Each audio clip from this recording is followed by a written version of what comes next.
Hi అండి, welcome to my channel Paru's passion. మనము ఈరోజు కంది ముద్దను తయారు చేసుకోబోతున్నామండి. చేసుకునే ముందు చూడండి మంచి ఎలా ఉందో. చలికాలం కదా, ఫుల్ ఫాగ్ వచ్చింది. సో ఈ ఫాగ్ వల్ల చాలా నష్టాలు ఉంటాయండి రైతులకు. శనగ ఇలాంటివన్నీ పులుసుపోతుంది. సో మనమైతే ఇప్పుడు రెసిపీ ఎలా చేసుకోవాలో చూసేద్దాము.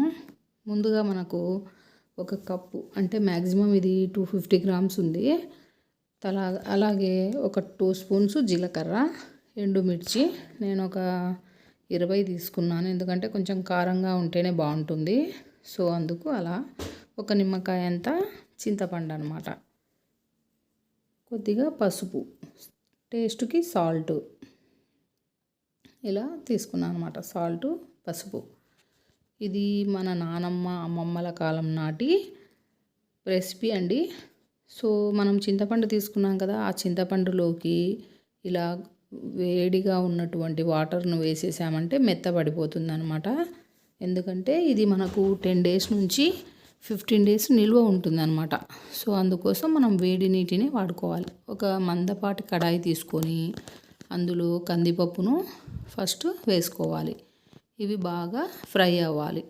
అందులో జీలకర్ర కూడా యాడ్ చేసుకోవాలి. వీటన్నింటినీ బాగా మిక్స్ చేసుకోవాలన్నమాట. మనకు కందిపప్పు ఫ్రై అయ్యే కొద్దీ మంచి సువాసన వస్తుందన్నమాట. అంతవరకు మనం బాగా వేయించుకోవాలి, ఎందుకంటే మనకు నిల్వ ఉండాలి కదా. సో అందుకోసం రెడ్డిష్ కలర్ అయిపోతుంది చూడండి, బాగా ఫ్రై అయిపోవాలి. ఇందులోనే ఇప్పుడు మనము ఎండుమిర్చి తొడిమెలు తీసేసి పెట్టుకున్నాం కదా, ఇవి కూడా ఇందులోనే డ్రై రోస్ట్ చేసుకోవాలన్నమాట. ఇలా ఈ మూడింటిని బాగా డ్రై రోస్ట్ చేసి పెట్టుకోవాలి. ఎందుకంటే మనము నిల్వ చేసుకోవాలనుకుంటున్నాం కాబట్టి. ఇంట్లో కూడా మన దగ్గర వెజిటబుల్స్ లేవనుకోండి, ఇది చేసుకున్నామంటే మనకు చాలా యూజ్ అవుతుంది.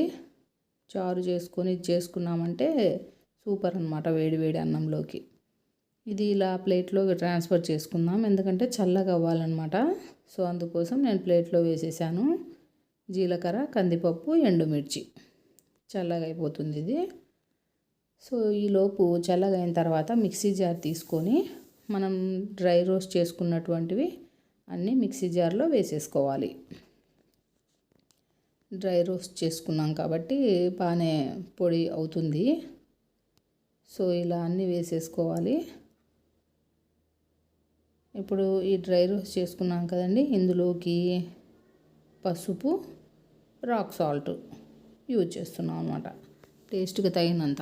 అలాగే మనకు రుచి పెరగాలంటే కొంచెం బెల్లం, ఒక అంగుళం ముక్క, అలాగే నానబెట్టి పెట్టుకున్న చింతపండు. వాటర్ అయితే చల్ల నీళ్ళను యూజ్ చేయొద్దండి, ఎందుకంటే పాడవుతుంది మన కంది ముద్ద. సో అందుకోసం ఎక్కువ కావాలనుకుంటే కూడా వేడి నీటిని చల్లగా అయిన తర్వాత మళ్ళీ కొంచెం అయినా ఈ క్వాంటిటీకి సరిపోతుంది, ఇబ్బంది లేదు. చూడండి నేను ఎలా మిక్సీ పట్టానో ఆ క్వాంటిటీ ఉంటే సరిపోతుంది అనమాట కంది ముద్దకి. సో ఇలా అనమాట, ఇలా అంతా గ్రైండ్ చేసి ఉంచుకోవాలి. ఇప్పుడు ఈ కంది ముద్దకి మనము తాలింపు పెట్టుకోవాలన్నమాట. కడాయిలో కొంచెం మందపాటి ఐరన్ది తీసుకుంటేనే బెస్ట్ అండి. నేను ఒక 4 to 5 స్పూన్స్ ఆయిల్ యాడ్ చేశాను. అలాగే జీలకర్ర, ఆవాలు, కరివేపాకు, ఎండుమిర్చి వేస్తున్నాను అనమాట. మనం ఇందులో వెల్లుల్లి వేయాల్సిన అవసరం లేదండి. సో ఇవన్నీ బాగా ఫ్రై అయిపోవాలి. తర్వాత మనం మిక్సీ చేసుకున్నటువంటి కంది పొడి ఉంది కదా, అది కూడా వేసేసుకొని ముద్దను బాగా ఫ్రై చేసుకోవాలి. ఇలా అంతా నీట్గా మంచిగా అబ్జర్వ్ చేసుకుంటుంది అది ఆయిల్ను. పొడి పొడిగా వచ్చేస్తుంది ఇది. ఇట్లా ఇలా అనమాట. ఇప్పుడు మనం స్టవ్ బంద్ చేసి దీన్నంతా చల్లార్చనిచ్చుకుందాం కొద్దిసేపు, ఎందుకంటే మనం ముద్ద చేసుకోవాలి కాబట్టి చల్లార్చుకోవాలన్నమాట. చల్లగా అయిపోతుంది ఒక 10 to 15 మినిట్స్కి. ఇప్పుడు ఇది చల్లగా అయిపోయింది కదా మన మిశ్రమము. ఇవి చిన్న చిన్న బాల్స్ లాగా చేసుకొని చూడండి ఇలా అనమాట. చాలా బాగుంటుంది, వేడివేడి అన్నంలో నెయ్యి వేసుకొని తింటే చాలా బాగుంటుంది అనమాట. ఇది మన అమ్మమ్మ నానమ్మల కాలం నాటి బలమైన వంట అనమాట. సో నేను కూడా మా నానమ్మ వాళ్ళు చేసేవాళ్ళు పచ్చడి. సో అందుకోసం నేను చేద్దాముండు ఫ్రెండ్స్కి షేర్ చేద్దామని చేస్తున్నాను అనమాట. మనం ఆయిల్ వేసాం కదండి, చూడండి మన చేతికి అంటుకోకుండా ఎంత బాగా ముద్ద తయారవుతుందో. ఇవి ఇలా ఒక బాక్స్లో స్టోర్ చేసుకోవడమే, అన్నీ ముద్దలు తయారు చేసుకొని పెట్టుకోవడమే. పిల్లలకు కూడా చాలా మంచిదండి, చాలా బలమైన ఫుడ్డు. కందిపప్పు కదా, ఉబ్బరం ఉండదు, ఏమీ ఉండదు, చాలా మంచిదన్నమాట. చాలా టేస్టీగా కూడా ఉంటుంది. ఒక్కసారి ట్రై చేసి చూడండి. వేడి అన్నం చేసుకొని ఇవి ఉన్నాయంటే నెయ్యి వేసుకొని తింటే ఇంకా సూపర్ అన్నమాట. సో ఇవి ఇలా అన్నమాట. ఇలా అన్నీ ముద్దలు తయారు చేసి పెట్టుకోవడమే. మన చేతికి కూడా అంటుకోదండి చేసేటప్పుడు, ఎందుకంటే ఆయిల్ వేసాము కదా, సో ఆరిపోతుంది. చాలా బాగా వస్తుంది అనమాట. ఎవరైనా చేసుకోవచ్చు ఇది. ఇలా అన్ని కంది ముద్దలను తయారు చేసి ప్రిపేర్ చేసి పెట్టుకోవడమే.